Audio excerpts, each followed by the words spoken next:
저희의 모든 삶을 주장하시고 이끌어 가시는 하나님 아버지, 오늘도 저희들을 죄악된 세상에 버려두지 않으시고 주님의 전으로 인도하여 주셔서 풍성한 은혜의 기쁨을 맛볼 수 있게 하시니 감사를 드립니다.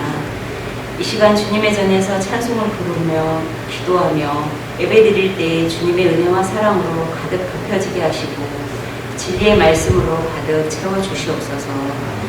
사랑의 주님, 이제 6월 한 달도 다 지나가고 있습니다. 새해를 맞으며 좀 더 잘해보겠노라고 다짐하며 각오한 일들이 엊그제 같은데 벌써 6개월이 흘렀습니다.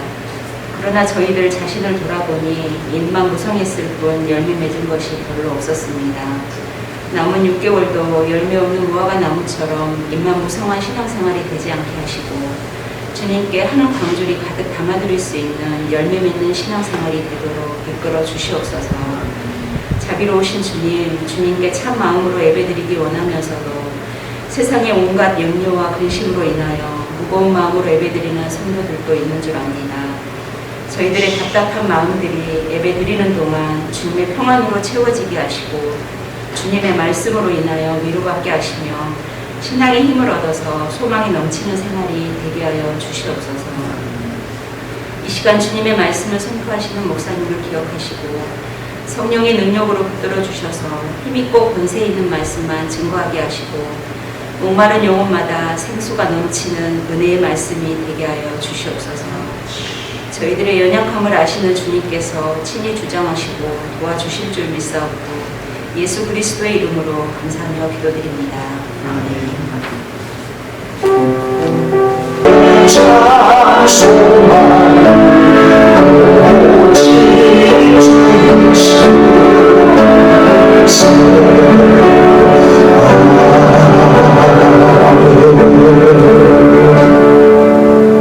어떤 여자가 애완동물 가게에서 예쁘게 생긴 앵무새를 지켜봤습니다. 그때 주인이 말했죠. 이 새는 크리스천 앵무새입니다 하고 말이죠. 네? 그럼 이 앵무새가 예수님을 믿는단 말이에요? 네, 그래요. 직접 보여드리죠. 그러면 앵무새 오른쪽 다리에 매달려 있는 끈을 쫙 당겨봤습니다. 그 앵무새가 그렇게 말하는 겁니다. 하늘에 계신 우리 아버지 이름이 거룩히 드셔요 라고 주님의 기도를 쫙 읊어대는 것이죠. 이야, 신기하네. 여자가 놀라지 않을 수가 없었죠. 주인은 더욱 신이 나서 이렇게 말했습니다. 한 가지 더 보여드릴게요. 그리고 이번에는 앵무새 왼쪽 다리에 있는 줄을 쫙 당겨봤죠.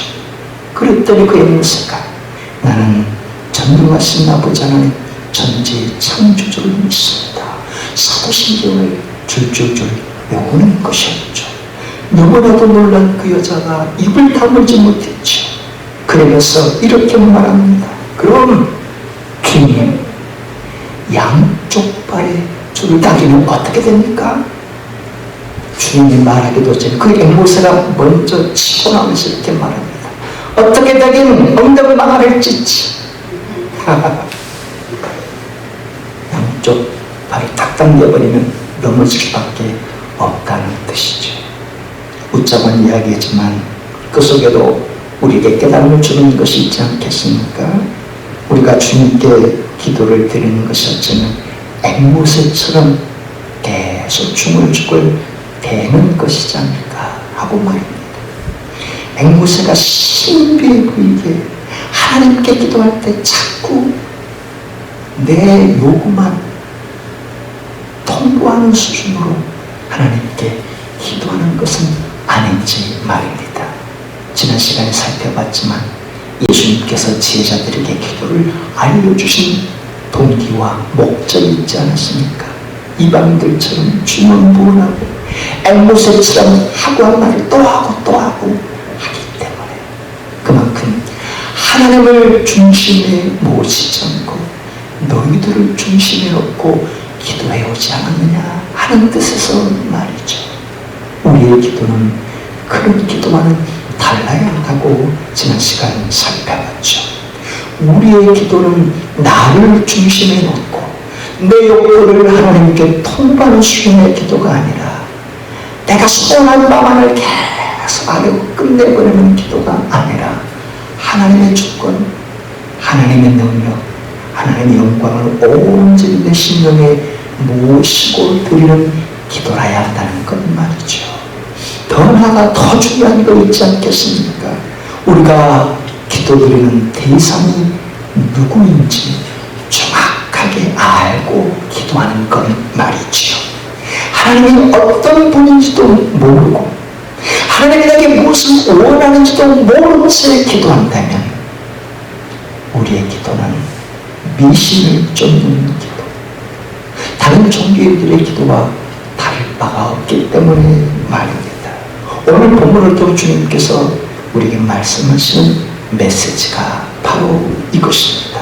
할렐루야, 축복합니다. 예수님께서 12제자 12사도에게 기도를 가르쳐 주셨죠. 그것은 무엇보다 제자들이 원했기 때문이고 우리에게 주님의 기도를 가르쳐 주세요. 제자들이 원했기 때문이고 또 다른 이유도 있었죠. 앞서 말씀드린 것처럼 당시에 유대 랍비들의 자기 제자들에게 기도를 가르쳐 줬는데 그들의 기도가 중언부언하는 기도, 그들의 기도가 큰 거리나가 떠벌리고 자랑하듯이 하는 그런 기도로 일삼았기 때문에 예수님은 제자들의 기도를 바르게 고쳐주고 보다 성숙한 기도를 하도록 주님의 기도를 일깨워 주신 것이었습니다. 예수님께서 두 가지 차원으로 말씀하신 게 그것이었죠. 이방인들은 큰 거리나 회당에 나가 자기 자신을 과시하듯이 여러분 내가 이렇게 기도하지 않습니까? 큰 소리로 떠벌리는데 그렇게 기도할 바에는 차라리 골방에 들어가 기도하는 게 낫지 않겠느냐 주님이 말씀하셨죠. 그렇다고 해서 큰 소리로 기도하지 말아라, 대표 기도를 마이크 잡고 하지 말아라, 골방에만 조용히 침묵 속에 기도하라, 그런 차원이 아니죠. 너를 과시하거나 너를 자랑하거나 그런 기도, 너를 중심에 놓는 기도를 하지 말고 하나님 아버지를 내 중심에 모시는 기도를 해야 된다라는 차원에서 제자들의 기도를 일깨워 주신 것이었죠. 더 나아가 그 당시에 유대 랍비들의 제자나 이방 종교인들의 기도가 중언부언하는 기도였죠. 앵무새처럼 한 말을 또 하고 또 하고 또 하고 하는 것 말입니다. 그것은 그들의 신이 듣지 못한다는 생각하에 기도를 하기 때문이죠. 그래서 신을 막 깨워야 돼. 신에게 내 사정을 알아야만 신이 듣는다 해서 중언부언 한 말을 또 하고 또 하고 하는 것 말입니다. 우리는 중언부언하지 말라는구나. 내가 간절하고 애통해야 하는 기도 제목이 있는데 한 번만 하고 끝내버리라는 뜻입니까? 그렇지 않죠. 그 역시 너를 통보하는 것만 끝내지 말고 너를 중심에 놓고 기도하지 말고 하나님의 주권, 하나님의 능력을 온전히 모시는 기도를 해야 되지 않냐. 하나님이 전능한 하나님인데 네 사정을 모르시는 하나님이 어찌 전능한 하나님이겠느냐. 네가 원하는 말을 모르는 하나님께 기도한다면 그분이 어찌 너의 기도를 듣는 전능한 하나님이시겠느냐.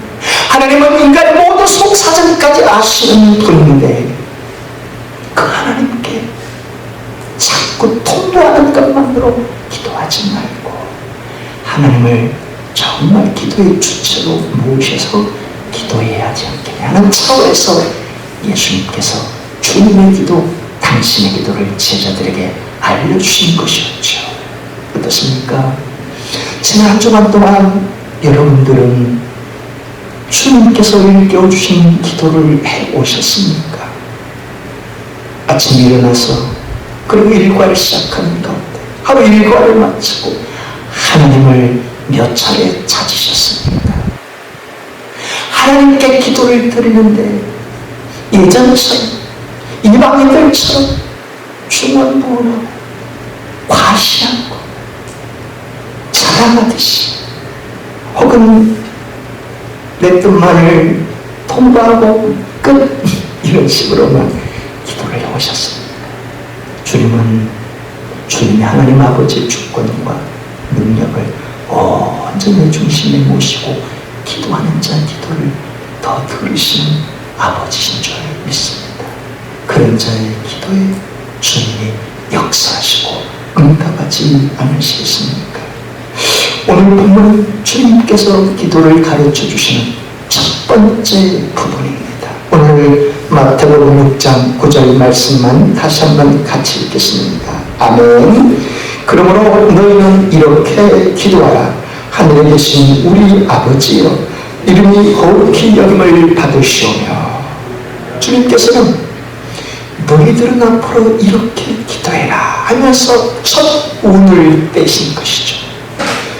헬라어 원문은 아버지, 우리, 그 안에 하늘들이라고 기록되어 있어서 직역하면 그 하늘들에 계신 우리들의 아버지입니다. 하지만 헬라어 원문의 첫 마디가 무엇인가?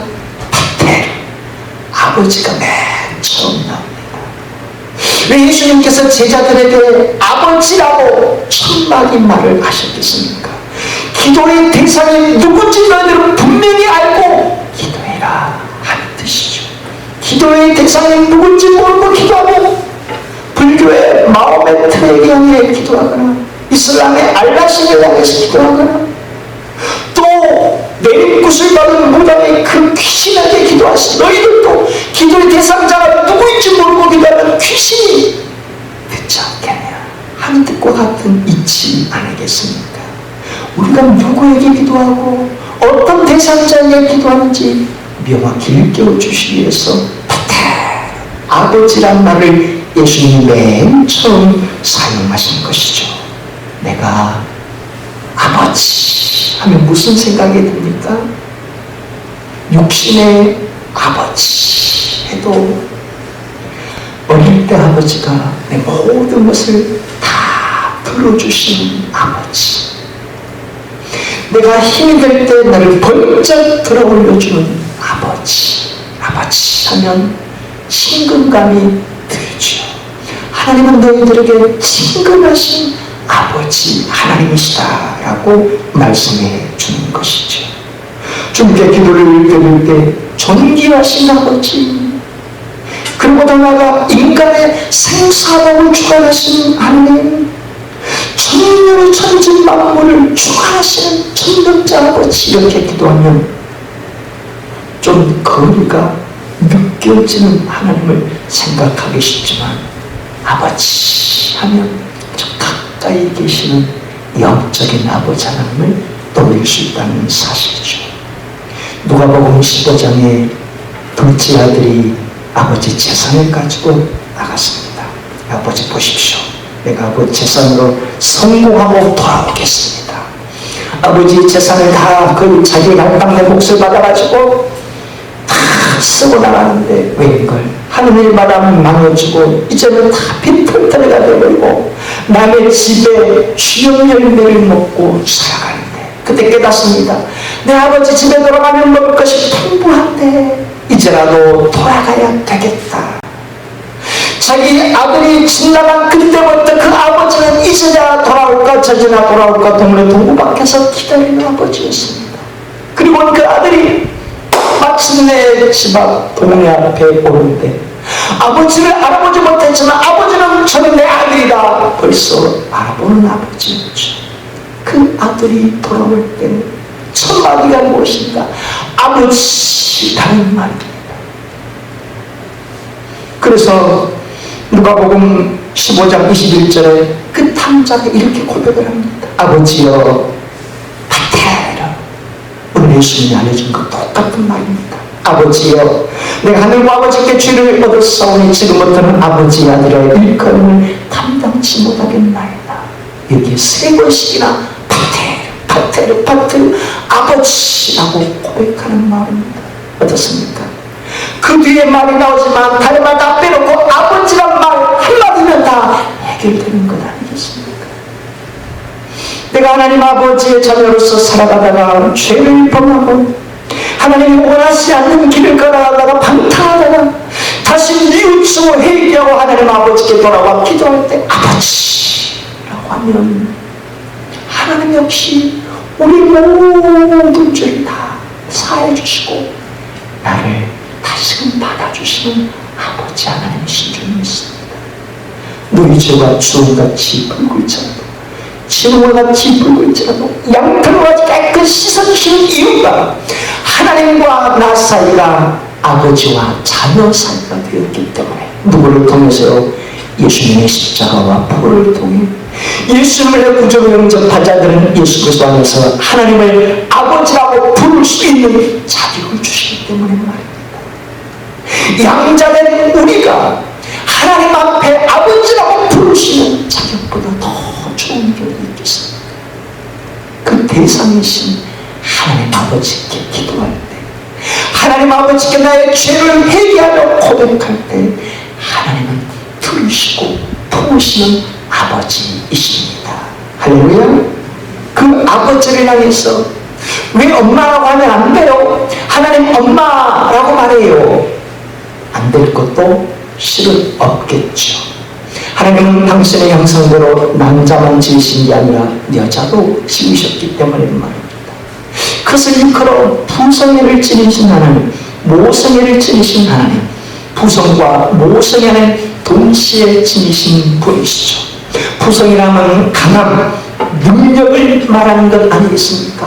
홍해를 쫙 가르친 하나님, 아수르대 58만 5천 명을 하루 저녁에 송장으로 만들어 버리신 전능하신 능력의 하나님이 부성의 하나님이죠. 아빠는 강한 힘을 지니고 있는 것을 상징하기 때문에 말입니다.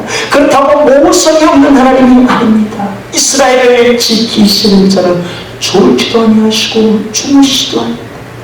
하나님은 자식이 아파할 때 아빠보다 엄마가 밤을 지새우며 물수건을 다 이마에 갈아놓듯이 하나님 아버지께서 그런 모습으로 당신의 자녀를 사랑하시고 품어주시는 아버지 하나님이라는 사실이죠. 그렇게 하나님은 남성과 여성, 부성과 모성을 동시에 지닌 분인데도 왜 하나님을 아버지라고 고백하는 것이겠습니까? 예수님께서 그렇게 고백하셨기 때문에 예수 그리스도 안에서 우리도 하나님을 아버지라고 고백하는 것이죠. 그런 예수님께서는 하나님을 아버지라고만 부르지 않았습니다. 마가복음 14장 36절 아빠, 아버지여, 아빠라고, 하나님을 아빠라고 부르셨습니다. 그래서 바울도 양자의 영을 우리가 받았다. 영적으로 하나님께 입양된 아들, 딸이다. 우리를 향해서 말합니다.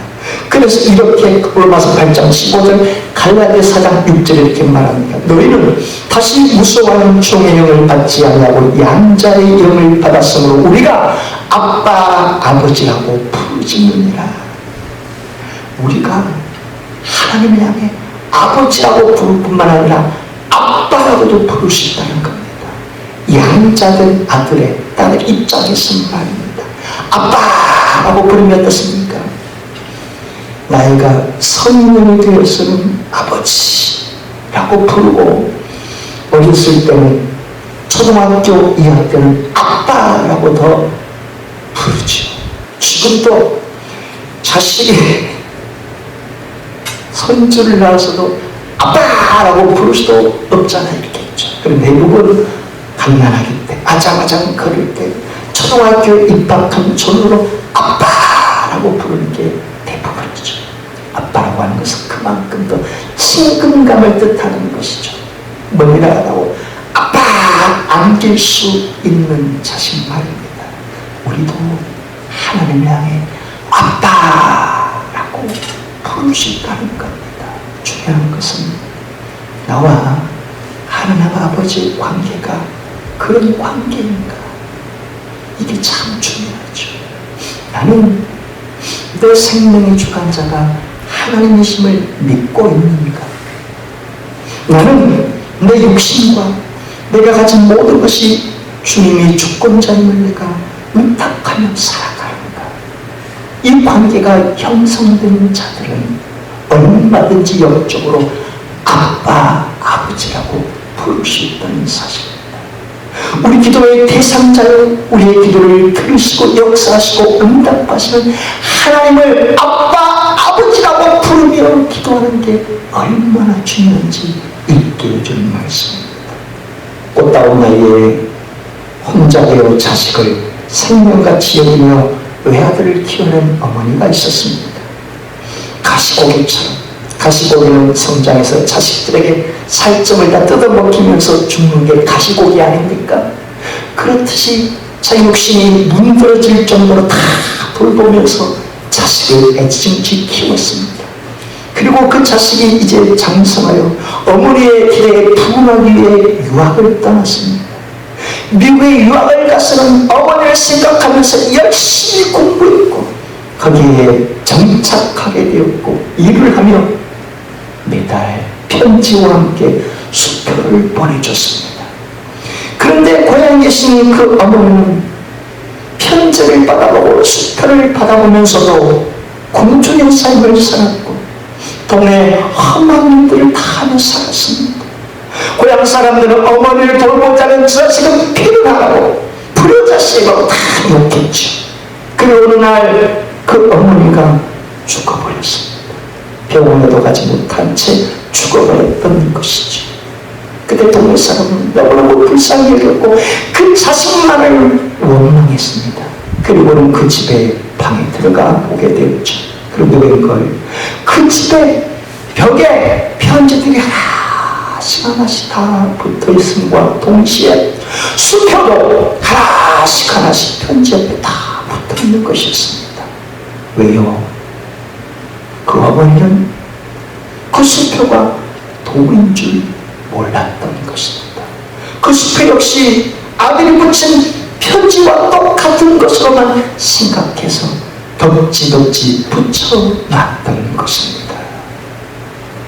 모르면 아무리 귀한 것을 가지고 있어도 누릴 수 없는 것 아니겠습니까? 모르면 아무리 귀한 것을 갖고 있어도 실은 아무런 의미가 없는 것 아니겠습니까? 아들의 편지 속에 들어있는 수표가 돈이라는 것을 알았다면 그 어머니는 가난하게도 병들지도 않았을 테니 말입니다. 우리가 하나님을 아버지로 아빠 아버지로 믿고 기도하는 이치도 바로 그것 아닙니까? 우리가 하나님 아빠 아버지께 기도하는 것은 영적인 백지 수표를 놓고 기도하는 것과 전혀 다를 바 없기 때문에 말입니다. 하나님은 아빠 아버지와의 관계 속에서 기도하지 않는 자는, 그런 기도를 모르는 자는, 수편질도 모르고 의미 없이 죽어가는 그 어머니와 무슨 다를 바가 있겠습니까? 하나님은 우리의 아빠 아버지시오, 세상에 수표를 주는 것보다 더 귀한 백지 수표를 우리에게 주시는 아빠 아버지신 줄 믿습니다. 나는 주님께서 제자들에게 맨 처음 부탁을 아버지 하나님께 너희들은 기도하는 거야, 아빠 아버지께 기도하는 거야 라고 말씀해 주신 이유가 바로 여기 있습니다. 그리고 오늘 시간에 주님께서 우리에게 성령의 음성을 통해 일깨워 주신 은혜가 무엇입니까?